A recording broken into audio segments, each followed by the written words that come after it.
Welcome in to the Hot Read Podcast live here on Tuesday, March the 11th. I am your host, JT Ruhnke, writer and reporter here at 440 Sports Podcast Network. You can follow me on all social media platforms at JT_Ruhnke. And Stoney, my friend, we are now into the thick of it, of free agency. And Here we are. all here to talk about what the Titans have done and get into what it all means and if the Titans have actually gotten better before compared to yesterday's team. But good to have you here, of course, Stoney Keeley, editor-in-chief of the Sobros Network, one half of Football and Other F Words, and co-writer over at Stacking the Inbox. Stoney, how are you doing, my friend? How are you managing the chaos so far?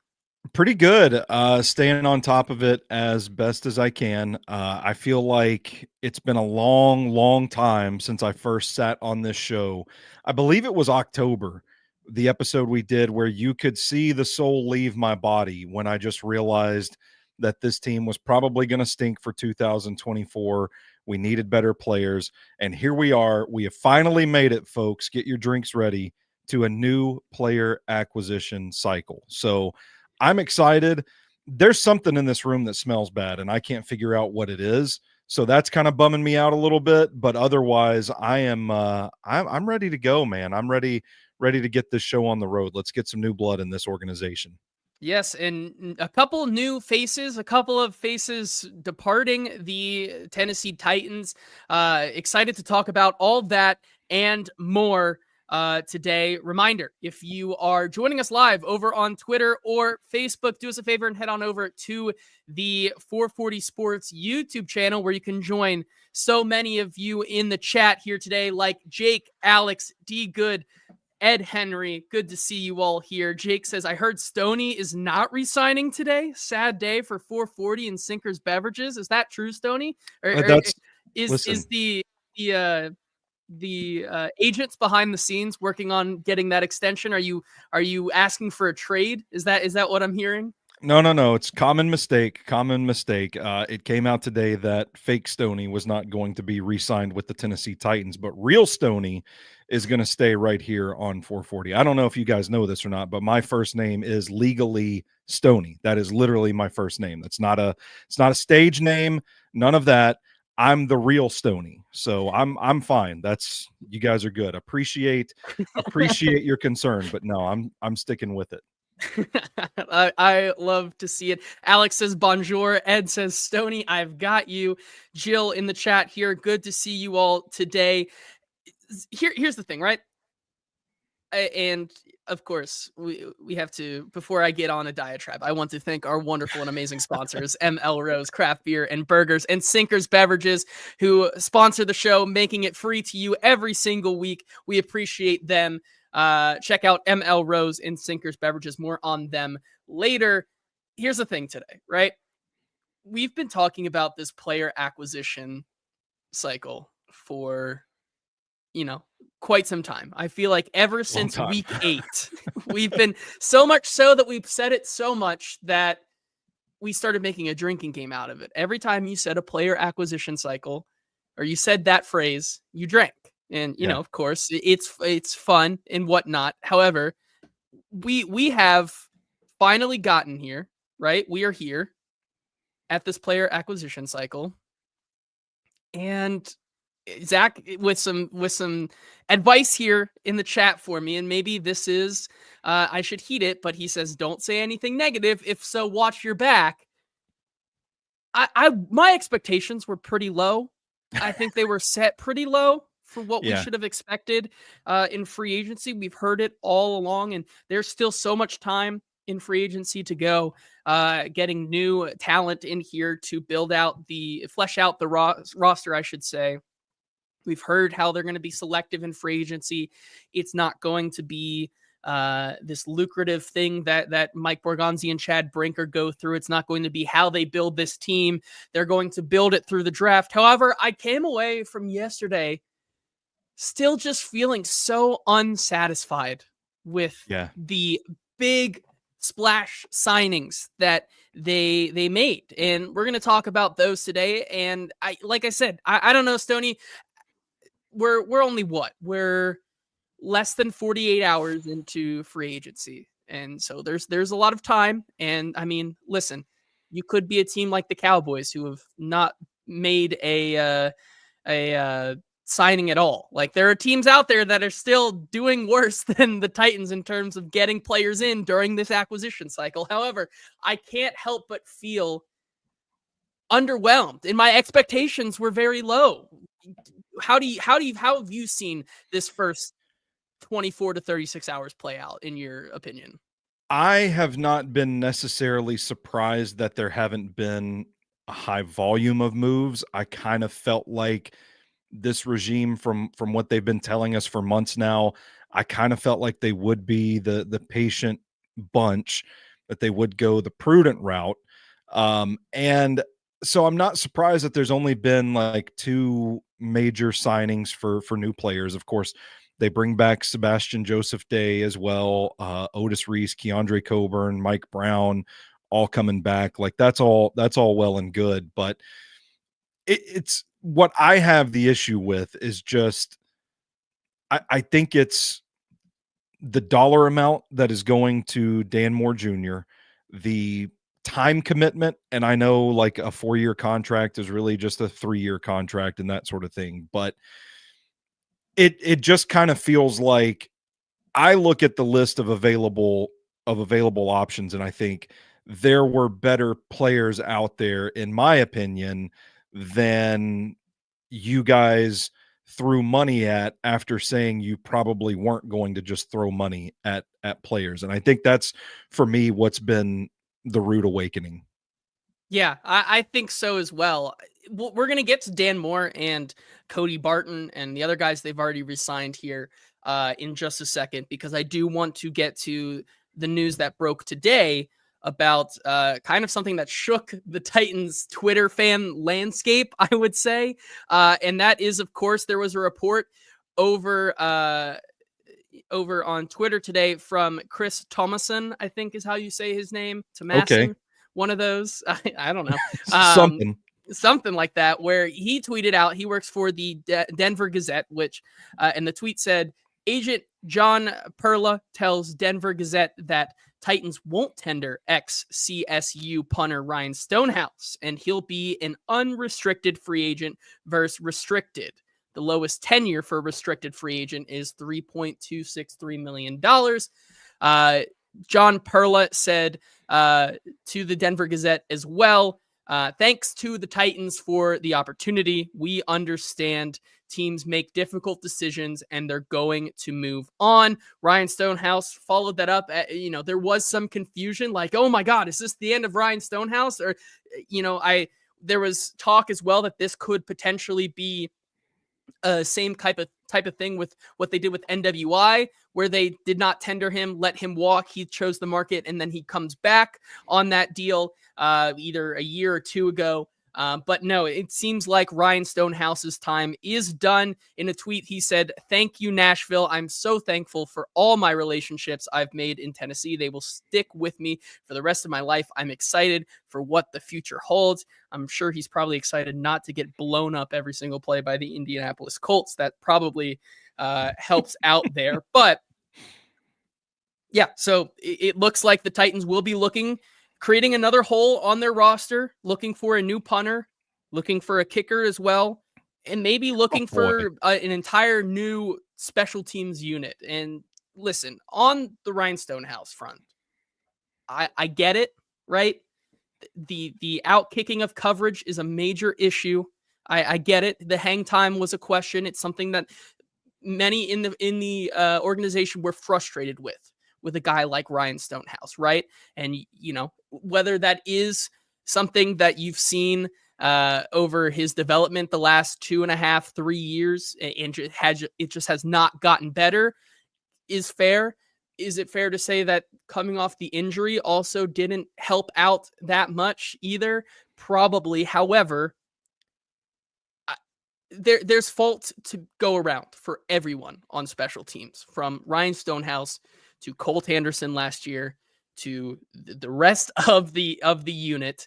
It was a failure on all fronts, and unfortunately, that meant the axe had to come down on the heads of Ryan Stonehouse, Colt Anderson, and they bring in a new regime in John Bones Fassel, which, if you follow the tea leaves between this signing, the signing that happened about 10 minutes before we went live, where the 49ers agreed to terms with Luke Gifford, special teams ace Luke Gifford, it looks like they are gutting this special teams unit. Is it Fossil? John Bones Fossil. I get it It now. is Fossil. Oh, my bad. But now, Said I get it now. I get it now with the with the nickname. That makes sense. Thank you very much.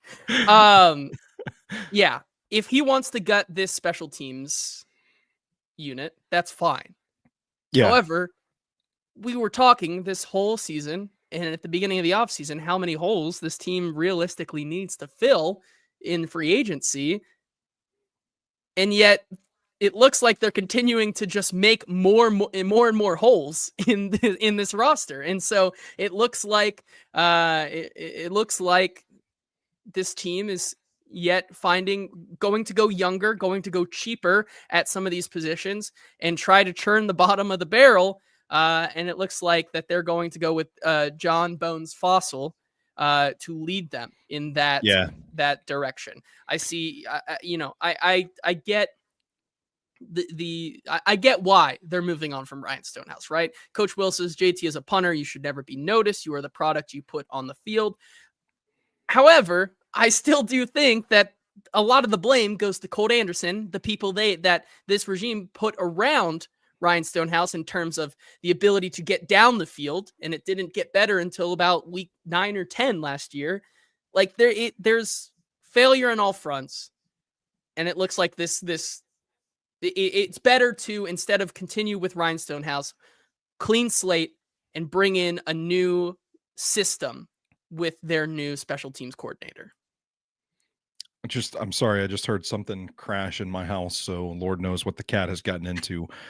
I'm with you, JT. I feel like this move does kind of signal a willingness to sort of tear it all down. Like, I've been saying it on the show, like they're just going to rip this thing down to the studs and rebuild it. But now, like you said, you've created another hole for yourself. And potentially a second if you don't re-sign Nick Folk, a kicker and a punter. You're adding work to your plate by doing that. But at the same time, I don't think it's the catastrophic move that some people think. When this team like needed a really good directional punt with some real hang time in critical moments of a game, there were a few times that Stonehouse really kind of shit the bed in that regard. So I got the frustration with him. It's like taming a wild horse, like you gotta rein that thing in. You gotta rein that leg in. And I don't think that it ever really happened for Stonehouse. And the result is that the Titans are taking the opportunity, since they're rebuilding everywhere else on the roster, to just go ahead and tear the special teams unit down and build it back up from the start as well. So pour one out. Personally, I'm happy that so many people will stop being confused by who the real Stoney in this market is. No, I'm kidding. I'm not. Now's not the time for jokes. Pour one out for Ryan Stonehouse, but when he wasn't announced as re-signing with the team pretty early on in this thing, I started to kind of get that like itchy feeling in my stomach. My tummy started rumbling. I'm like, oh, he might be a guy that they move on from. And I don't want to put this into the ether just yet, but I'm kind of starting to get a little, my freak sense is starting to go off. Wait, that's something different. My spidey sense is starting to go off that maybe NWI is not going to be on this team again either, the way they're approaching this free agency. Yeah, I mean, you would have thought, and I'm sure you're looking at Joe's message here. That's a good one. I do like that one. However, yeah, I agree with you that it seems like this with Mike Borgonzi here, it's a lot about taking it back down to, stripping it all down and getting back to, a baseline. And if that means that guys like Ryan Stonehouse, NWI are not coming back, so be it. However, you still have to field a team in 2025 in some way. And right now, and we'll get into Dan Moore and Cody Barton and others here right now.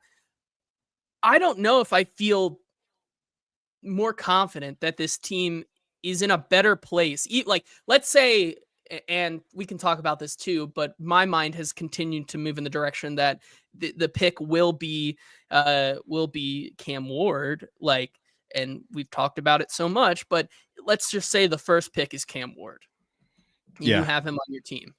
I don't know if the team today, if Cam Ward was on it, is better than the team they put out there last year. Can I present an alternate explanation here based on what we've seen? And again, this is 100% an overreaction to 24 hours of free agency. But Yes. if these moves signal anything, why couldn't they signal that the team is just content with sucking, and therefore they're just not going to have a quarterback at all, and they're just going to try and get draft picks and acquire capital? Yeah, I agree with you there. Zach in the comments his comment section here saying Jeffrey Simmons calling Ryan Stonehouse an all-pro punter. And so take that as you will here. However, yeah, we should get to the bigger moves here. And before we do that, we can get to some of your comments here. This is a conversation I want to bring up after we talk about some of these guys. I think there is still a divide on what these moves tell for what they do in the draft. Yeah. There's a lot of people who believe that it is, that these moves signal that it is truly a strip it all down, build through the draft, get capital, and kind of go to next year's draft. Sean O'Reilly saying, can we talk about the 2026 draft already? Like, like people, there's a lot of people who are like already wanting to punt, like Alex saying we drafting number 1 next year as well, given the reaction here. And otherwise there are other comments here who are talking about how this tells us that it may be like a Cam Ward, like building through the trenches to supply Cam Ward with the best protection and whatnot. However, like I don't know where you stand on this right now, Stoney, but to me, this still feels like with the signing of Dan Moore, this is an indication that the Titans are most likely are aiming for Cam Ward to be their choice when it comes down to it on April 24th or 25th, whenever the draft is. Rephrase your question for me. You asked me, does the signing of Dan Moore indicate that they're trying to protect Cam Ward? They're beefing up the trenches? Like signing Dan Moore to me tells me that they're going quarterback. And I feel like this is another step to make sure that for their new quarterback, the protection is great. It's right. And that can't be a reason why he does not succeed for us going forward with their new quarterback. I don't necessarily think that. I think this is a team trying to plug as many holes with starter caliber players as they possibly can in order to give themselves some sort of liquidity throughout the draft. Like, we can be flexible. We don't have to get this. We don't have to get that. I think there's still a scenario where the Giants offer, out of desperation, a dream package for the Titans to come down to 3. And I don't know if they love Cam Ward enough to stick and pick with, the potential for multiple first round picks on the board. I sincerely hope that the signing of Dan Moore Jr. was not like, yeah, we got him, guys. Like, our offensive tackles are locked down for the next 10 years. This is going to be awesome. Problem solved. I don't think Dan Moore Jr. even really prevents them from going offensive tackle early in the draft. Now, I think what it does is alleviate the pressure for them to be forced to take an offensive tackle maybe earlier than they would have liked to. But I think ultimately it's just to say, we've got a body that can play starter caliber left tackle at left tackle. Therefore, we do not have to get a guy early in this class and hope that he develops quickly enough to be an impact player. And that's kind of, I look at it like that, like nothing more, nothing less than just checking a box off. I really don't think it impacts what the team does at number one at all. Yeah, that's fair. But getting to Dan Moore here, right? Talking about how he fits in. The Titans, I think it's fair to say they flat out overpaid Dan Moore. I think Yeah, I that's don't. that's not a matter of opinion. I think this is an overpay. 4 years, Yeah, $82 million deal for Dan Moore Jr., former fourth round pick for the Pittsburgh Steelers. In that 4-year, $82 million deal, where it's about a 20.5 AAV, which is where it was in line with where the reports were on what his money could look like. 50 million guaranteed, with 31 million of that guaranteed in year 1. It's a lot of money for someone who, you can look at different metrics. And I know PFF tracks their sacks differently than yeah. maybe like a next gen stats or whatever analytics department you want to use for charting and tracking sacks. And there's always the question of, were the sacks more on Russell Wilson? Were they more on Dan Moore? The consensus seems to be that at his best, he can be league average. I Yeah. think that's the consensus. However, at his best, he was only at his best, which is league average, in that last year of, in his 4th year, after, multiple attempts to replace him with the drafting of Broderick Jones, with the drafting of Troy Fautanu getting hurt early into the off season and through training camp. The Steelers were left with their Dan Moore as their option, which he was their option before that. And, even when they had to rely on him, he was just that, average, league Yeah. average.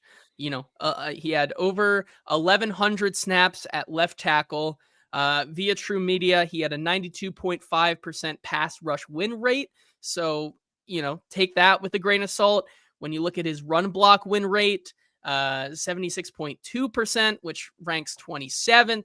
Once again, depends on what system you want to look at here. But ultimately, paying a guy $31 million guaranteed in year 1 to play left tackle, moving J.C. Latham over to the right tackle position, does kill 2 birds with 1 stone, offering a stable left side while fixing your right side. However, if it doesn't work and he doesn't play at that league average, like it's going to be a problem. And they're not going to have a lot of time. There's not going to be a lot of leeway coming to this decision. It's not like an Andre Dillard where it was a reclamation project and you had to overpay for that left tackle reclamation project. This is a guy that you're expecting that type of play out from day one. And if you can't get that, and JC Latham has to once again flip-flop sides, and you've now spent this much money on a Lloyd Cushenberry, on a Dan Moore, on Peter Skoronski and JC Latham in the first 2 rounds, it has to work this time, I think is my point. It's a risky proposition for sure, because I don't think that Dan Moore Jr.'s play is so clean and spotless that you're safely banking on him being the left tackle of the future. Now, I think when you talk about the options in free agency, I do think there were steadier options that were probably a little bit cheaper that they passed on. I get the philosophy of not wanting to take an old dude right now, like Morgan Moses. That's who I had circled. Like, this guy would be awesome as the Titans right tackle, because if you think about this being like a 2 to 4 year rebuild, by the time you get to a good point, you're going to need another tackle, right? Because this guy's probably washed out due to age and dilapidating, that sort of thing. So I get the vision. Like, if you're going to spend for somebody, why not try to get the guy that has some upside? And I think that is the optimistic take here, is that Dan Moore Jr. Improved in 2024 compared to his previous seasons, and you're hoping that this is a player that is on an upward trajectory. But I think there's a lot of flaws in his game. There's a lot of inconsistency to it, and so I don't think that this was necessarily a prudent move to secure that position. And I mean, it is March 11th. We're sitting here talking about this a day after the signing. There is something to be said for being patient, seeing how training camp goes, and revisiting this in November. I get all that, but I guess I'm not going to be surprised if this guy ends up in a competition with a rookie. And for me, that I just don't think that makes this a very prudent move. We can get into I watched a little bit of his tape last night. We can get into my notes if you want to, but Yeah, I'll I think that would be worthwhile because is that consensus of what we've heard from a lot of Pittsburgh media and just kind of the general outrage over, not outrage, but maybe surprise that a guy yeah. like Dan Moore got the money he did given the evaluation and the performance. Does that align with what consensus is, or is there something else that you saw on tape that kind of says differently? Well, I think, as usual, I think it's the answer's somewhere in the middle. People that were saying, he's a terrible player, sucks, doesn't help. This is Andre Dillard all over again.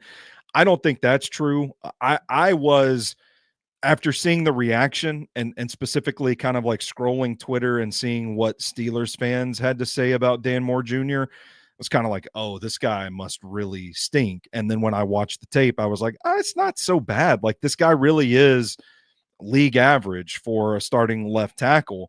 But I also don't think that it's his tape necessarily calls for sunshine and rainbows, like, oh, our left tackle problem is solved, and that sort of thing. I think, again, the hope is that you're able to harness the things that he does well and coach improvement upon the things that he doesn't. I think he's a pretty good mover. I think he looks pretty athletic. He's bursty out of his stance, that sort of thing, but his hands are kind of a mess. They're kind of all over the place. You see him like punching and whiffing outside sometimes, struggles to anchor. There's not a lot of power, sturdiness. It looks like he's always a little late in setting his feet. So when guys get into his chest and drive him back, it takes him a few steps to gather himself to get his feet planted beneath him. And by the time that happens, you're back in the corner of the quarterback's grill. Doesn't have the sturdiest base. Balance looks a little wobbly. I think he does have some nice technique in the run game. I think he gets his hands placed inside. He plays with foot drive, and I think that's where you see the frame, the power come into play. But man, he struggles with guys crossing inside. There's a play in the Chiefs game where the rusher pushes the edge and then crosses right back, kind of baits him into getting out onto the edge and kind of opening that gap between the tackle and the guard. And then when that gap opens, crossing inside. And I swear, like, Moore just kind of like lets him go. Like, just kind of, you literally see the helmet turn. He's just watching the guy cross inside and pressure the quarterback. The quick twitchy guys give him problems, struggle sometimes to hit on the second level blocks. I mean, there's a lot of things that you hope you can fix in him. And if so, he's got the size, he's got the traits to be, like I said, a starting caliber left tackle. And if you get starting caliber left tackle play and you massively upgrade your right tackle position, I get it. It can have an exponential impact on the offense. But I do think that is kind of, we're getting to a point where it has to be a very specific set of circumstances, a very specific series of events for Dan Moore Jr. to hit that ceiling. And that's where I get a little anxious. I get a little nervous. Yeah, I agree with you there. Not to take away from that conversation, we'll get right back to that, but we do have some Titans breaking news breaking right now within our show here, where Oh Adam shit. Schefter just reported that four-time All-Pro punter Johnny Hekker reached agreement today on a fully guaranteed 1-year deal with the Tennessee Titans. Hekker will be reunited with Titans special teams coordinator John Fossil, with whom he started his NFL career with in Los Angeles. There you go. And as people in the chat here say, Ed Henry saying major upgrade. Steve Crozio saying, what, we replaced Ryan Stonehouse with Johnny Hekker. Good get. Donnie saying, look alive, major upgrade. Zach saying an actual 4-time All-Pro. But there we go. It goes along with the running theory that with a new special teams coordinator in the building, a guy with the resume of someone like John Bones Fossil, allowing him to kind of build up the room the way he wants is probably the way to go. And that leaves a guy like a fan favorite like Ryan Stonehouse on the cutting room floor. Johnny Hekker, it will now be the Titans' new punter this year. Zach also saying Jacoby Brissett to Arizona. Thank God. We'll get to the quarterbacks towards the end of the show. I want to get through some of the more Dan Moore and Cody Barton before we go on to what the Titans still need to do. But just like when I was on a football show yesterday with Paul Kaharski, like the quarterback options continue to fall. And with every one, it's more and more likely that we're seeing, I don't know. I'm still not sure if it's not Cam Ward what they do, to be honest with you. However, Joe saying, let him bone. Let him bone. Which we got some bones emojis in the chat here. I'm Good here to see for it. those. Johnny Boots, as I've always called him. Johnny Bone Boots. Daddy as well in the chat. Yes, and I'm sorry, Donnie. I had my notes up with my what's his name, Dan Moore Jr. covering the comments, so I did not see any updates. Yeah, Dan Moore though, I agree with a lot of what you had to say. It is a good stopgap in year one for the Titans next year, which, to be fair, from a coaching staff perspective, the Titans wanting to address the offensive line as best they can by saying we're done with only having one tackle. Give us both tackles and we'll fix the rest of the roster. Like getting a guy like Dan Moore in there, you have to overpay him, because I know in the comment section here, I do understand the bad team tax in free agency, along with what the overpay of a position. Like Sean O'Reilly here says, overpay, but it's worth it to not see MPF on the field again, which also, by the way, Titans could save $3 million, and that deal looks better if you just cut NPF. I don't know what they're doing. Or they could keep him and play him at right guard. Come on, okay. JT. Okay. All right. Not today's discussion. I don't think I want to get into that today. If I don't have to talk about MPF for another 5 weeks outside of him getting cut, I'd be good with that. Drew saying it's the bad team tax plus the fact that he was the best offensive tackle in free agency. I guess, yeah, if you're considering a guy like Ronnie Stanley not hitting the market, I guess that is fair. I'd say he's one of the more promising ones in terms of upside that you can get at the position. He's younger than both a guy like Ronnie Stanley and Morgan Moses by a fair amount. So, as the saying goes, his best ball could still be ahead of him. Hope so. But Drew goes on to say, this is why you don't get permanent solutions for tackle in free agency. Good offensive tackles don't hit free agency. And that's kind of also my point, right? We went through this a little bit ago with Mike McGlinchey. There's a reason that the Steelers are moving on after one contract, right? If he was good, we've seen this time and time again with the Philadelphia Eagles. They find their solution. They're going to move other guys around to make it work, right? Like that's what you see with good teams all the time.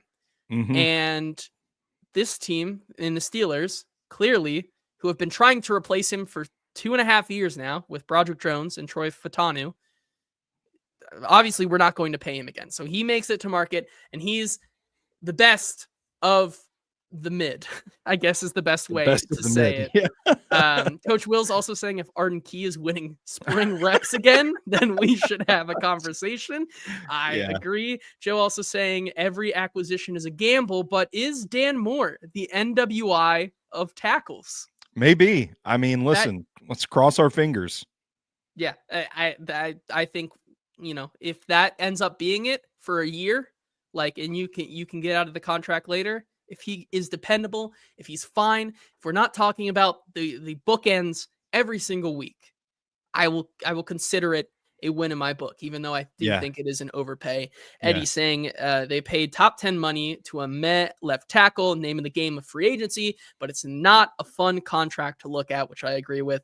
Eddie also saying counterpoint, y'all see how much better the Broncos O-line look when they got a quarterback with a lick of pressure sense this year. I think that's Yeah. also fair. And like I said, to the conversation of what this says about where the Titans may be heading with the first overall pick, if you were to take Cam Ward, how does that work into the blocking scheme now? How does that improve a guy like Dan Moore from a statistical standpoint of whose sacks are really who's here? Yeah. I think that's fair to say. And when I'm looking at the sacks, by the way, when I was like watching his tape last night, I don't necessarily look at the sheer volume of sacks that he allows. I'm kind of looking at how bad the sacks that he does allow are, like how disastrous is the impact. And there were a couple of times where I was like, you just dropped a bomb on the left side of this offensive line. It was that bad. And I think that's where a little bit of the concern comes from for me. Yeah, I'm with you on that one. Now, moving on before we can look at some of these other comments before we move on from the tackle. Ed Henry saying Duncan at guard, book I it. love it. I love We it. could definitely potentially see that.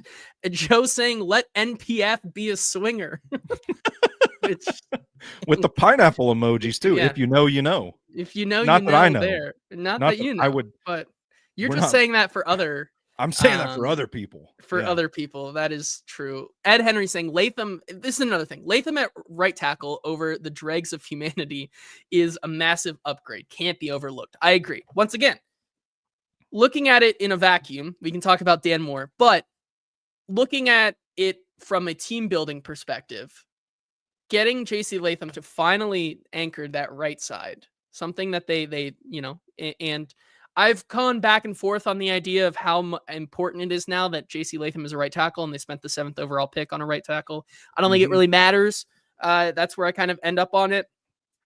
And you have a guy like if Dan Moore is that league average, I think it is a great return on investment, Yeah. I regardless. I I'm going to say something here, assuming this is a safe space with everybody. We're just thinking out loud here. But I feel like we should be pressing them a little harder on why they were so eager to move JC Latham back to the right side. Like if you look at the two, I think JC Latham is the better player. Would you not want the better player at left tackle? And I know there's a whole debate about right tackles are just as important now as left tackles and all that. But I think, wouldn't you at least want to have the competition or at least say, hey, we've got two starting caliber tackles. We're going to try some shit in training camp this summer and we're going to figure out where these guys are best suited to play.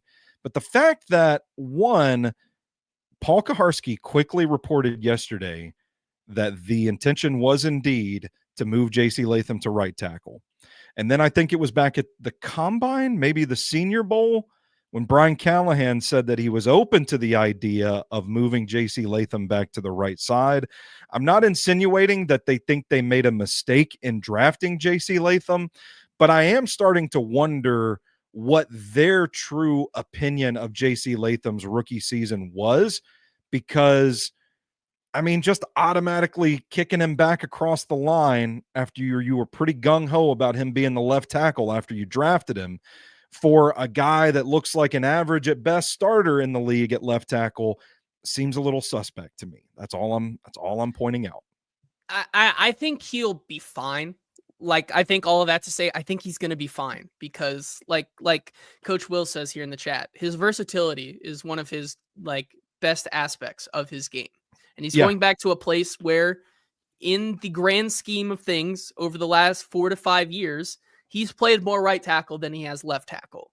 And that may be more comfortable for him. And saying, when you look at it, saying, if we can get a guy who is maybe more comfortable now from the get-go with 1 year of experience in the NFL to go back to the right side while also finding an option on the left to solidify both, why wouldn't we do that? You know, like Yeah. I Fair think that's a enough. fair argument. However, I do think that there's something in the back of my mind that worries me. And Latham, you know, he's going to work. I don't think Yeah. Latham really matters either way. What we've learned from him in his character and whatnot over the last season, like, dude's just going to go out there and play ball because he wants to play ball. So And maybe if you tell maybe me he's going to play right, he's going to play right. Like, yeah, maybe that is their thinking too. Is like, this dude is a pro, he's a ball player. We're gonna move him to right because, like, as Eddie points out, Moore might not have the ability to switch sides. He might not be um that versatile, but they know, like, okay, we're going to do this because we know Dan Moore's a left tackle, and we also know in the back of our minds that if shit gets sideways at left tackle, we can always move JC back and he can handle it. last thing on the offensive line before we move to the defense, Paul says Travis Hunter approach, just play Tavondre Do it. at right guard. Do Hey, it. Tavondre at right guard with John Njoku as the wing tight end Yeah. on the left side. I think Jalen we're Duncan at cooking. defensive tackle. Let's go. Yeah. D Good says, how dare you guys not stop everything and talk about the new Titans punter? That's because we already talked about the new Titans punter, D Good. Yeah, you missed it, bud. Come on. Sorry. Not I Johnny get it. Boots. Johnny Boots. What was it? Let Fossil Bone? Is that what we're calling him? Yeah. Let Fossil Bone is what we're Yeah. going with. The other signing, big signing that wasn't a already former Titan or bringing them back. Linebacker Cody Barton. Mhm. Um, this was another position of need where there were quite a few guys who I thought could make this roster a lot better. We've talked Yeah. about over the last 2.5 seasons how bad the Titans are missing a good coverage linebacker. And when you have guys like Terrell Dotson, you have guys like Dre Greenlaw out there. The Titans were reportedly very, very interested in Dre Greenlaw and wanting to look at look at this market as an opportunity to get better. They miss out on some of those guys. And even though there is some guys still out there, Tyrod Dotson is still available, they elect to go with Cody Barton from the Denver Broncos. Man. Once again, it's not a signing that excites me. And I'm thank you. so Here before we get into that, here's some stats on a guy okay. like Cody Barton. And these come by way of our good friend here in the chat, Zach Lyons. Cody Barton on minimum 600 defensive snaps amongst 55 linebackers. He is has the 10th highest reception rate, 85.7%. Second lowest missed tackle rate, something that he does very well. He's a good tackler. He's good in the run game. Like, this is a guy who excels at that part of the game. However, where he doesn't, or maybe he doesn't as well, is in coverage. 102.7 passer rating allowed last season. Murray was a 131.3 passer rating. 42nd in defensive stops with 34. 54th in defense stop rate, 3%. Tied 13th highest yards per reception. Had only 2 tackles for loss. 28th in average depth of tackle, 3.6, and 49th in run stop rate, 4.7. Now, they signed him to a 3-year deal, $21 million for basically an AAV of $7 million, which, to give them credit, this is not that big of a signing in terms of money. Mm-hmm. It is 7 is the new 5 is what I've heard around the league. Like, that is with the cap and it continuing to go up. Like that is where it's going. However, he's not and Drew says Barton is a victim of PFF's abysmal grading system. He's not Fred Warner, but he's a hell of a lot better than he gets credit for in coverage. I think there's still a lot missing with a guy like Cody Barton if he's going to be your newest cover linebacker. And if you pair him with Kenneth Murray, that's great. He's better than Kenneth Murray. Let's just give that. Like, let's be clear on that. However, when you look at this, would I have rather, and I know they were in on Dre Greenlaw. If they got in Dre Greenlaw, I would have said this is a home run. Yeah, Like me this too. is, and they reportedly were. However, it just leaves me still unsatisfied that you have Cody Barton, Kenneth Murray on the roster, and potentially a guy who at his best can be better than both of them in coverage, and a guy like Cedric Gray. Like if you don't have him on the field like that and you're sticking with Kenneth Murray and Cody Barton, are you like how capped are you still in your ability to cover the middle of the field? That's my concern with a signing like Cody Barton. Yeah, I would echo that concern. Now, I do want to preface this. I didn't get any time in the last 24 hours to watch tape on Cody Barton, so I want to refrain from making any like broad sweeping statement about him before I have the chance to watch the tape, but smart people that have watched the tape have said, he is sort of a key and diagnose linebacker. And to borrow a term from our old pal Easton Freeze, who mentioned the spine of the defense and what happened to the spine of the defense once players like Ernest Jones IV and Quandre Diggs were no longer on this team. I think I can get on board with signing a guy that is going to bolster the run defense because it wasn't very good down the stretch in 2024. I think the concern that I would have with a player like Cody Barton is that who's going to cover the middle of the field? And that is where it's like, all right, like I hear you, Drew. He's better in coverage than he gets credit for. I just want to see it before I believe it. But it still seems like we're not really tipping the scales in the complete other direction in terms of style of linebacker. Now, I don't have to go get Fred Warner, but I would just feel a little more comfortable about the defense if they did have a guy that was trustworthy to go out there and rangy enough to just run sideline to sideline and cover guys. So that's kind of where I'm at with the signing. I don't think it's doom and gloom. I think they do need some help in run support, but you look at the coverage, the reputation in coverage, and I think it raises questions. So I mean, by the way, I'm sick to my stomach that they lost out on Dre Greenlaw. Watching those Niners linebackers, man, people that say linebackers not important, watch those two in that defense and tell me they're not important.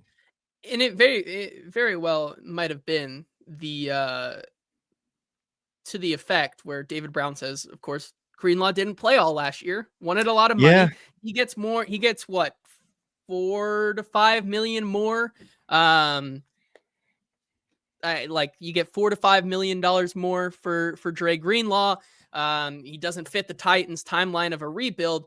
I would have argued I would have been able to when talking about an overpay, I would have overpaid for a guy like Dre Greenlaw to come in here, bring that leader aspect, bring sure. a fill a need that the Titans really need to get better at.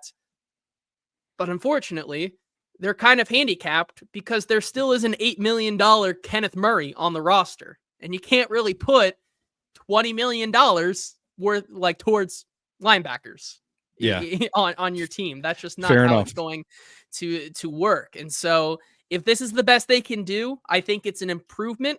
However, like Drew says, it's, feels like this should be a bet on Gray. I feel much better if Gray is next to him. If this is supposed to be the guy filling in next to Kenneth Murray, it's much less enticing.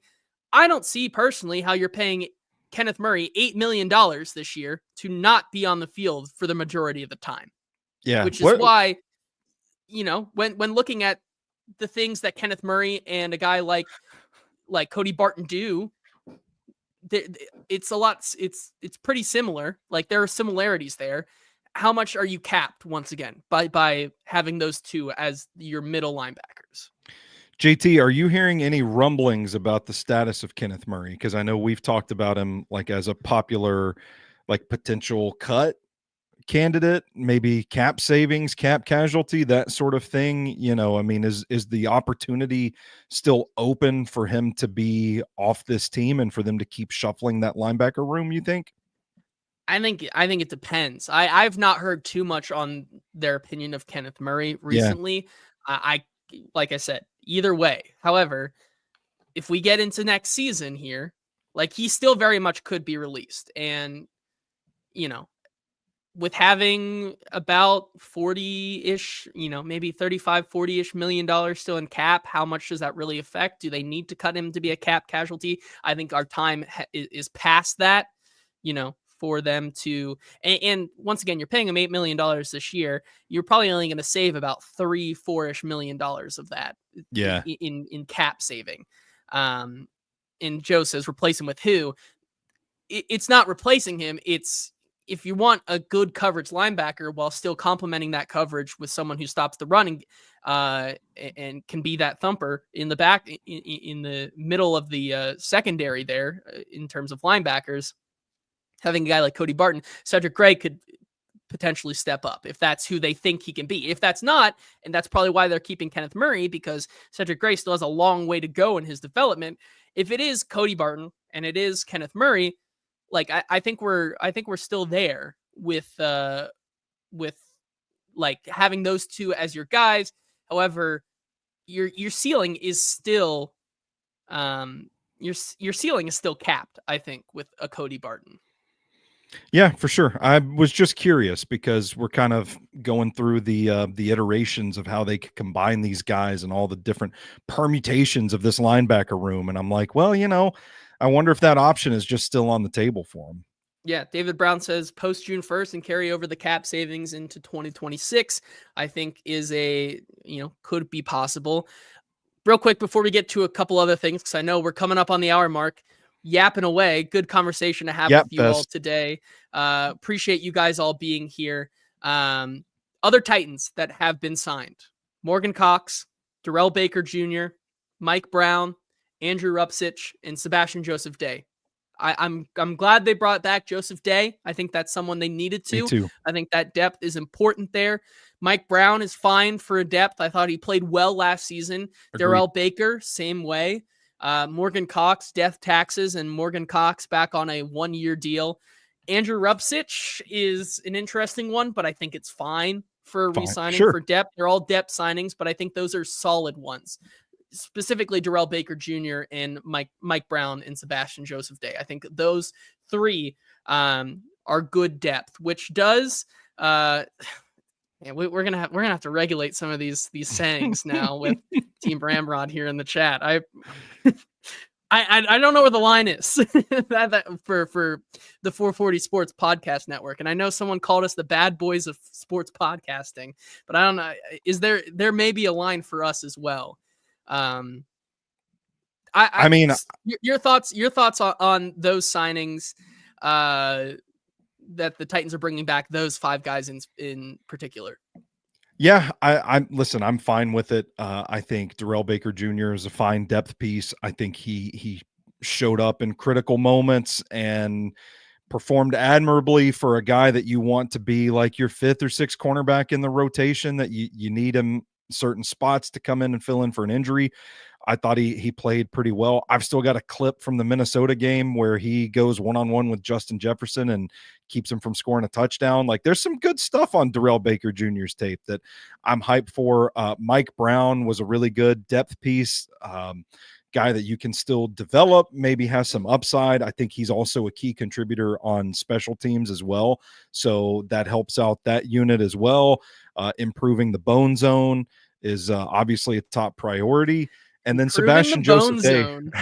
Sebastian Joseph Day was a guy that we had circled quite a while ago as a kind of an unsung hero on that defensive front, and a guy that they needed to bring back to keep that core of Joseph Day, Simmons, and Sweat together. Yeah, I agree with you there. Which leads us to the last thing I want to talk about, and I think we'll table more of the conversation about what this means for the Titans at 1, and seeing, we'll probably, as the week gets going and we're back on Friday, we'll get more, of those depth pieces signings, and we can start to really see this roster take shape, and see where those holes are. What do the Titans still need to do, though, in free agency? Because you Oh, you brother. you have, address some needs. I actually it was a little more dire. I was going to go into this segment a little more dire than I am now, because we talk about Ryan Stonehouse, we say our farewells, and welcome Johnny Hecker. So that one is taken care of. Yeah. The bone zone works fast. It is a quick, Yeah. it's quick in the bone zone. Let Uh, fossil bone. yeah. What do the Titans still need? Like Eddie says, I don't know about y'all, but I'm hyped for Bryce Oliver, wide receiver too. Who you gonna get Um, though as a free agent? Who you gonna get? I mean, I feel like the wide receiver is growing in import of draft needs. yeah, I mean it, and that's such an interesting one, right? Because with how Chad Brinker and Mike Bergonzi attack wide receiver in the draft, we've seen in now, maybe this is a spin, and there's a guy that will be there. If like I said, I'm with Joe here that he says wide receiver going to be a 4th round pick. I still think that is where they are. Team Renrod says Justin Hardy needs to stay in the bone zone. I know you said something about Justin Hardy maybe on the move as well. Like that's Well, someone it to just watch. a reporter for the Denver Post said that the Broncos have reached out to him. So nothing Oh, official yet, but that is a guy that really bolstered the special teams unit a year ago that I maybe a would like to reunion, see back. because I think with the Denver Gazette asking, it seems like there may be strong connections for Ryan Stonehouse to move uh, to the Broncos, which could Is be a that right? reunion. Justin Hardy and Oh boy. and Ryan Stonehouse reunion. But yeah, wide receiver. There's going to be options at 235, Mhm. 2.35. There we go. Yeah, right. I didn't want people to think I'm thinking 7th round, that there's gonna be options. Like there's gonna be options. Brew McCoy, I think, is Yeah. one where they could start at 2.35. There is options, right? And however, we've looked at what the Titans still need. And if they do end up going Cam Ward there at 1, you're sitting at 2.35. Like, can you afford to take a wide receiver when we still don't know how they're going to address the edge position on this team? Like, what, like, there, I think that there is reason to believe that um, you can still go out and get, um, a bunch of edge rushers in the draft. Like there's room Yeah. down the line. However, like wide receiver is that it's a tightrope in that Mhm. aspect here. And so you look at who is still available out there. Um, David Brown. We're going off the rails here, but if you look at the guys who are still out here, Stephon Diggs, no, I'm not doing that. Keenan Allen, no. Amari Cooper, Brandon Cooks, Tyler Lockett, DeAndre Hopkins, Mike Williams, all these guys over 30 do not fit the bill of what the Titans need in this rebuild. Then you start to Yeah. look at guys like Deontay Johnson, Nope. like Demarcus Robinson, Devin Duvernay for special teams, DJ Chark. Do you bring back Tyler Boyd? I don't know about that. There's still guys out there who I really do like. I like Rondale Moore. I like Olamide Zaccheaus.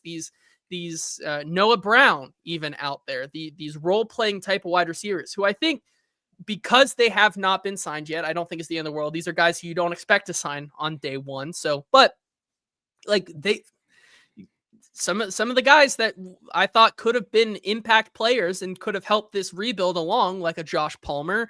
I know there was talk about a guy like De'Ami Brown. The guy like Mac Hollins was one of my favorites.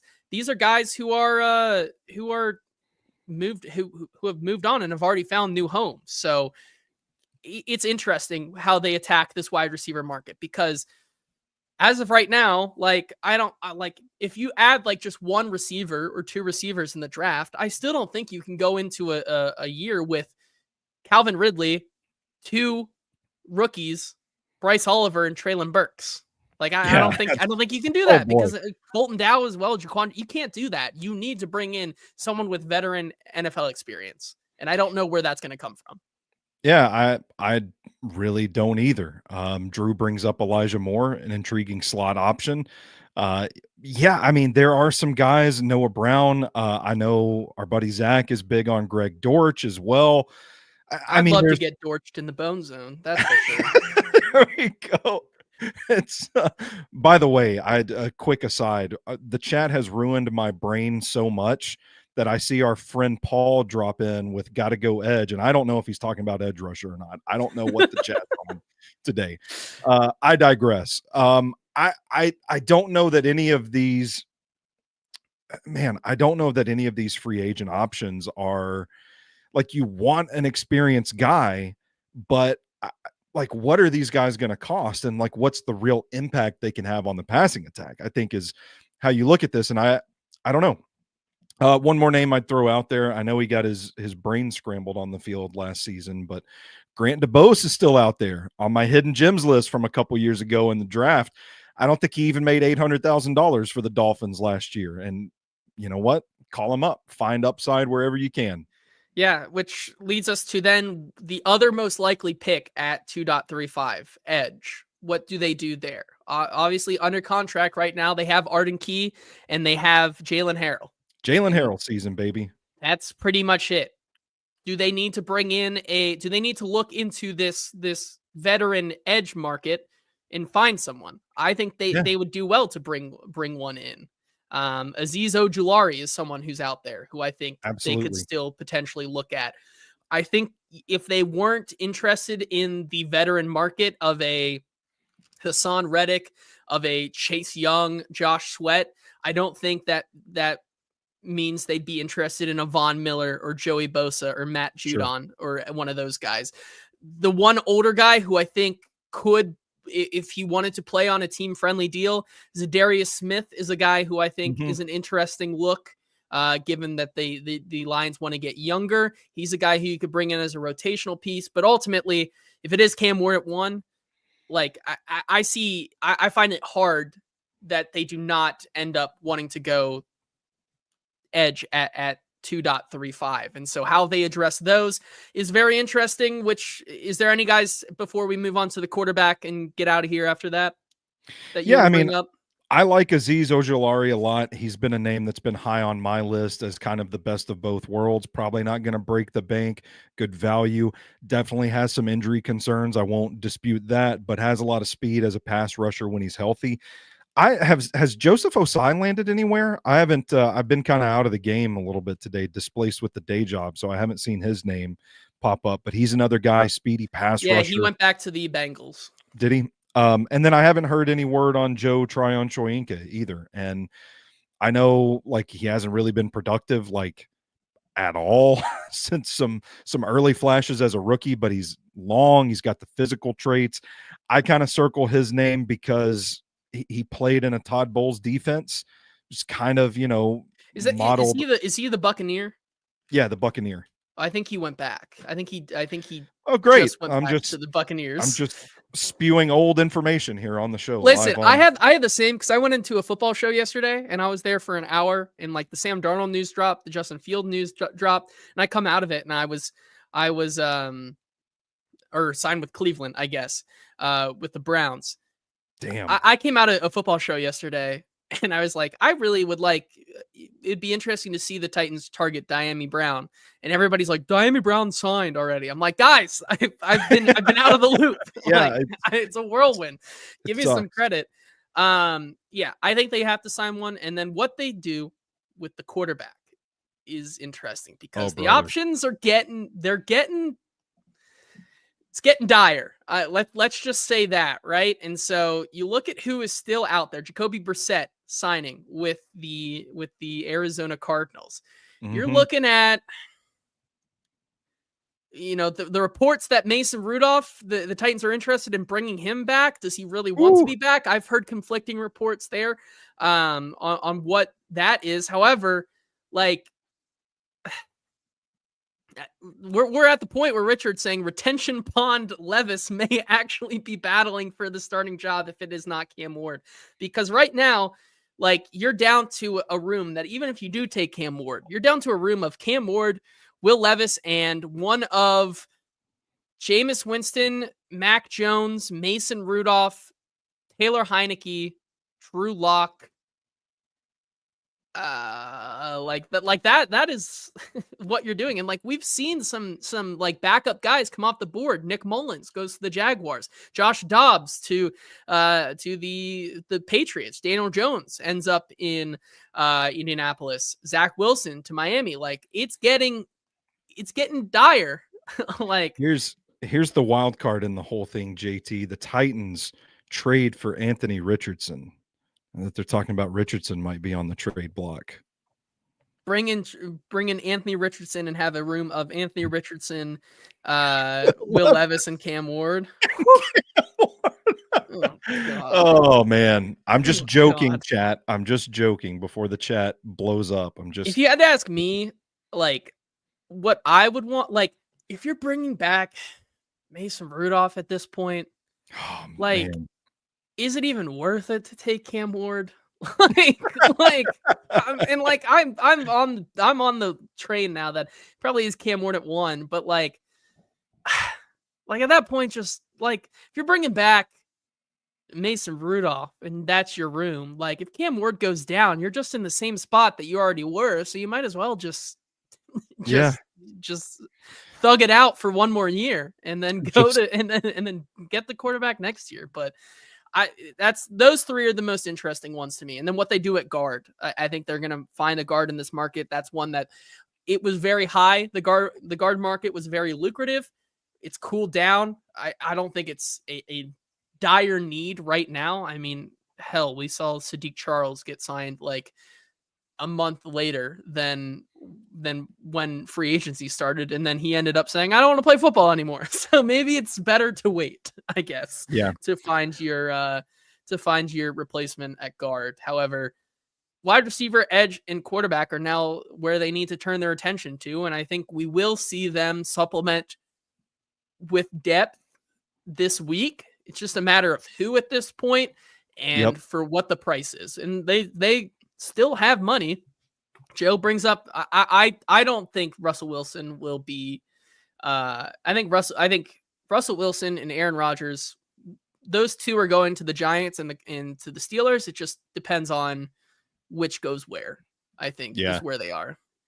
So, how do we feel about a Marcus Mariota reunion? Because I've seen like I don't know if it's just cope or if people are just pivoting as all the dominoes fall around us, but it would be weird. It would be weird. It'd be weird. Yeah. It'd be weird. And it doesn't make you feel good, I don't think. Yeah. I think it doesn't make you feel good. It's weird. And he's back. And you're like, man, we're back to the same place that when you left. Like, like, I don't know. The bottom line, like, I know this was not a free agency class that was supposed to be exciting. However, I still do feel like, I still do feel as if this team has not made much movement towards getting on track for the rebuild. And I think that's a little worrisome, but I think as this roster continues to build itself up and we get to the draft and we see how they supplement through the draft, we may have a better picture. But right now, I still just feel underwhelmed with what they've done in free agency in terms of their big spending. Yeah, I mean, I think the optimist here would say, let's hang tight and revisit how we're feeling about this in a week or so. Yeah, I think that's definitely fair. And who knows? Could be Azeez Ojulari in a Titans uniform. And I'd probably feel a lot better. At that point. So maybe we just need to take a deep breath. This game of chicken ends and Brandon Sheriff comes down on the price tag, and maybe he's in the two-tone blue, and we've re-signed Nick Westbrook-Akine, and maybe all is right with the world. I don't know. Yeah, we'll have to see. Only one way to find out, and that's on hopefully Friday's show. So we have more to talk about. We'll be back then talking once again everything about free agency and maybe some topics about where the other quarterbacks landed, what that means for the Titans and the 101.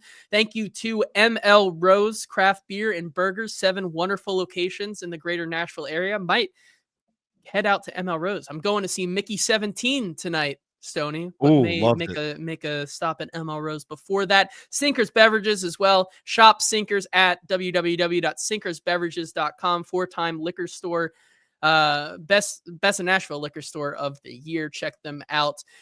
Find them on Uber Eats. They drive so you can drink responsibly. We'll be back on Friday, but until then, enjoy being in the Bone Zone, because this has been the Hot Read Podcast. We will talk to you later. Have a good week. Bone dogs bark the loud.